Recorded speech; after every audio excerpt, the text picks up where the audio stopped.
പൊന്നാനെ കിട്ടേണ്ടാവുമ്പോ അതെങ്ങാനും കാണും. നമ്മൾ വിളിക്കാം.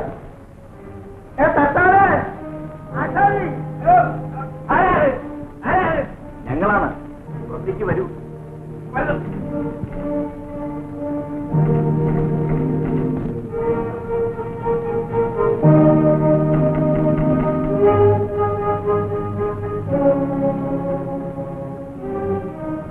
എന്ത് വേണം? അത്താരെ ഒന്ന് കാണാൻ വന്നാൽ. ഞാൻ കൊച്ചുവേളി പള്ളിയിലെ വികാരിയാണ്. ഞാൻ കൈക്കാരൻ പൊറിഞ്ചു. ഞമ്മള് അല്ല, ഞാന് കൈക്കാരൻ എത്തപ്പാൻ. ഞങ്ങൾക്ക് തട്ടാരെ നിരത്ത് വഴി പണിഞ്ഞു കൊടുത്തുപോലുള്ളതായ പൊൻകുരിശ് പണിയാണ്. അയ്യോ, എനിക്കിപ്പോ സംസാരിച്ചേക്കാൻ സമയമില്ല. ഞാനൊരു യാത്രയ്ക്ക് ഒരുങ്ങുകയാണ്. 6 മാസം കഴിഞ്ഞ് തിരിച്ചു വരും. അപ്പൊ വന്നാൽ. അയ്യോ, അത് പറ്റൂല. മകരമാസത്തിലാ തിരുനാൾ. അന്ന് കുരിശ് വെഞ്ചരിച്ച് പള്ളിയിൽ വെക്കണമെന്ന ഇടവക്കാരുടെ ആഗ്രഹം. നേരാ. കുരിശില്ലാതെ പെരുന്നാൾ നടത്താനും പോവും. കൊച്ചുവേളി പള്ളിയിലെ വികാരിയച്ച 2000 പവനെങ്കിലും തൂക്കം വേണം. ആ, ഒന്നിടവക്കാർ തിരിച്ചു വെച്ചിട്ടുണ്ട്. 2000 പവനുണ്ടോ? നിങ്ങൾ ഇത്രയും ദൂരത്തു നിന്ന് വന്നതുകൊണ്ട് എന്റെ യാത്ര ഞാൻ മാറ്റി വെക്കാം. അതാണ് നല്ലത്. പിന്നെ എന്റെ കൂലി കേൾക്കുമ്പോൾ നിങ്ങൾ ഭയന്നു പോകരുത്. അയ്യോ, കൂലി ഞങ്ങൾ മുമ്പേ തന്നിട്ടേ പോവുകയുള്ളൂ. അല്ല, അത് മാത്രമല്ല, സർക്കാർക്ക് ഞങ്ങൾ തരാൻ പോകുന്ന കൂലി ഇതുവരെ വേറെ ആരും തന്നെയാണ്.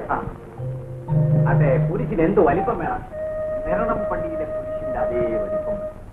3000 പവനാ. നിങ്ങളെ ഈ 2000 പവനല്ലേ ഉള്ളൂ. 1000 പവൻ കൂടെ ഞങ്ങൾ തിരിച്ചു തരാം. അത് മതി. അപ്പോ എന്നത്തേക്ക് ഇതിന്റെ പണി പൂർത്തിയാക്കി തരാൻ പറ്റും? തീയതി നിശ്ചയിക്കുന്നതിന് മുമ്പ് നിങ്ങൾക്ക് എങ്ങനെയുള്ള കുരിശാണ് വേണ്ടതെന്ന് ആദ്യം പറയണം. ഈ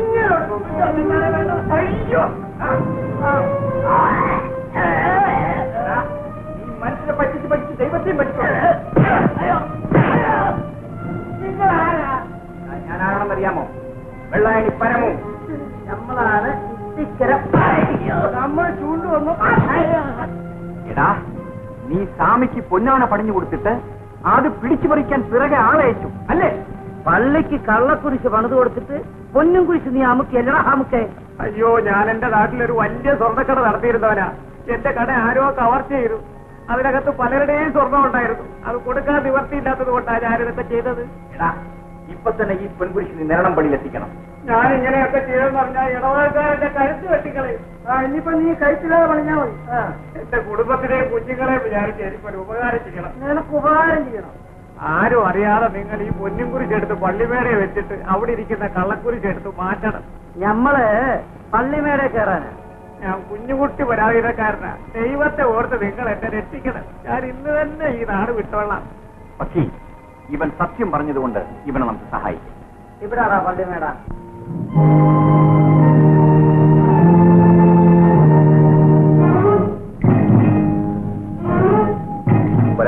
കുരിശ് എവിടെയായിരിക്കുന്നത്? അപ്പുറത്തെ മേടയിലെ മുകളിലത്തെ മുറിയിലാണ്. ആ, നടക്ക്.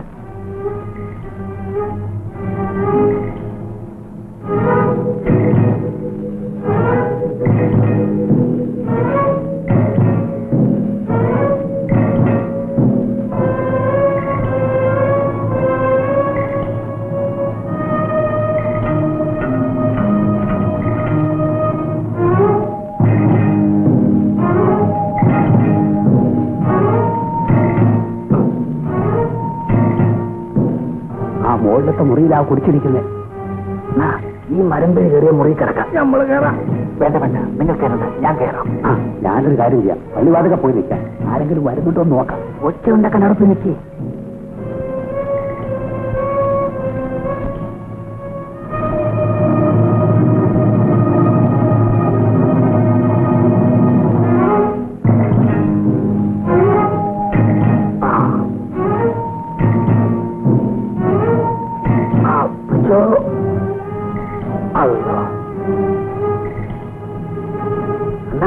തോട്ടിച്ചുകാരനെ കാല് തെറ്റല്ലേ?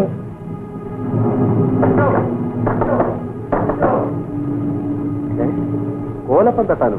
എന്താ ഈ അസമയത്ത്?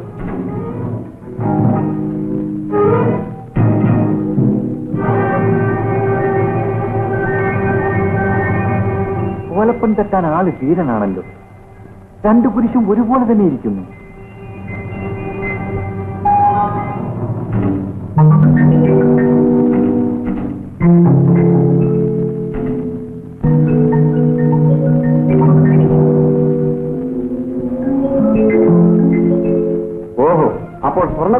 പകരം പിത്തള കുരിച്ച് വെക്കാനാണ് അവരുടെ പരിപാടി അല്ലേ? അതെ അച്ചു, ഉടനെ എന്തെങ്കിലും ചെയ്തില്ലെങ്കിൽ പരമ കുടിച്ചുകൊണ്ട് പോകും. ആ, നീ വേഗം പോയി കപ്പ്യാരെ വിളിച്ചുണർത്തി കൂട്ടമണി അടിക്കാൻ പറയും. ഓ, ഇതുവരെ കണ്ടില്ലല്ല, നമ്മൾ നോക്കട്ടെ. നീ മിണ്ടാണ്ട് നിലടാ, അന്ന് കള്ളക്കുരിശോട് ഇപ്പൊ വരും. ഈ ഇബിലീസ് തട്ടാനും വേണ്ടി ഇത്രയും നമ്മൾ പാടുപെടുന്ന വല്ല കാര്യമുണ്ടാ? കപ്പ്യാര് വേഗം പോയി കൂട്ടമണി അടി. എന്റെ കർത്താവേ, എന്നാ സൂക്ഷിച്ചിറങ്ങി വരണേ. ഇതല്ലേ? ആ, അങ്ങനെ അതൊക്കെ അതൊക്കെ എന്നാ സൂക്ഷിച്ച്. പത്താം സൈക്കിളിനാ തോന്നുന്നു കൂട്ടമണി ഇരിക്കുന്നു. ഓടിക്കോ ഓടിക്കോ.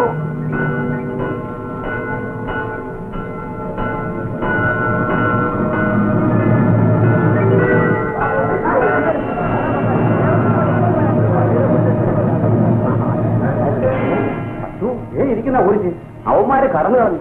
ഓലപ്പാ, ഉടനെ പോലീസിനെ അറിയിക്കണം. എവിടെ വിളിച്ചിരിക്കുന്നു? എനിക്കറിയാൻ പാടില്ല.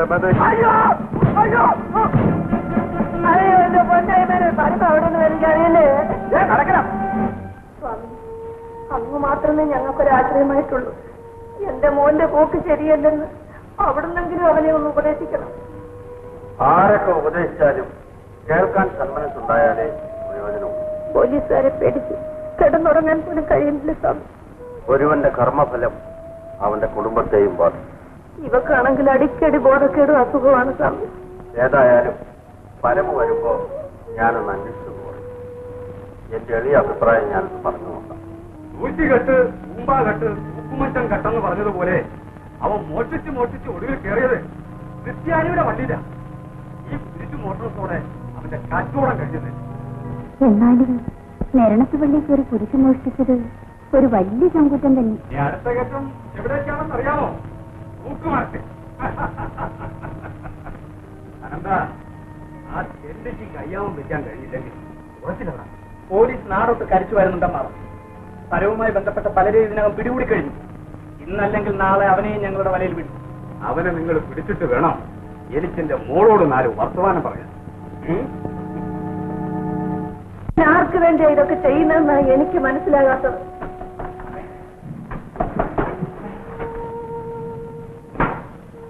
മോനെ മോനെ ചേട്ടാ,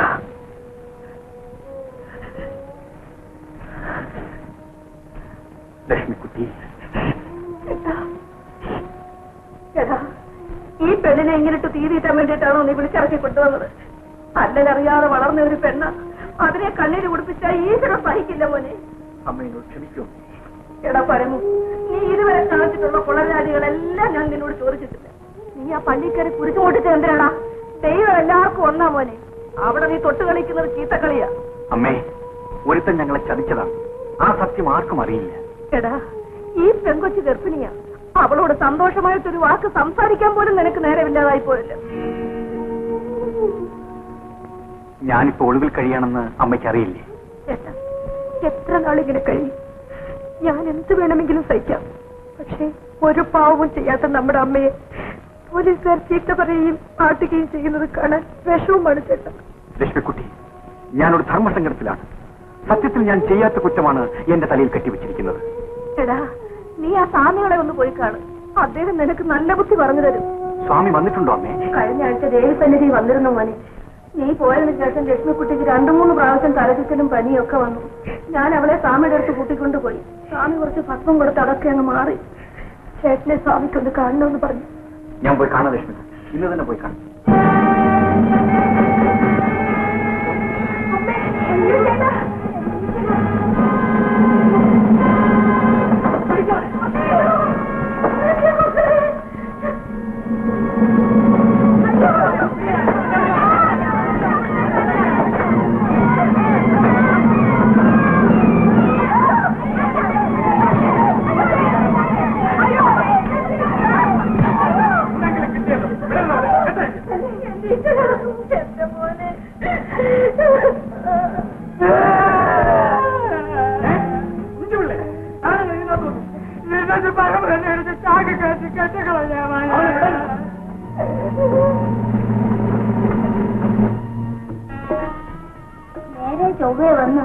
ഒരുപടി ചോറ് പോലും തിന്നാൻ കഴിയുന്നില്ലല്ലോ മക്കളെ.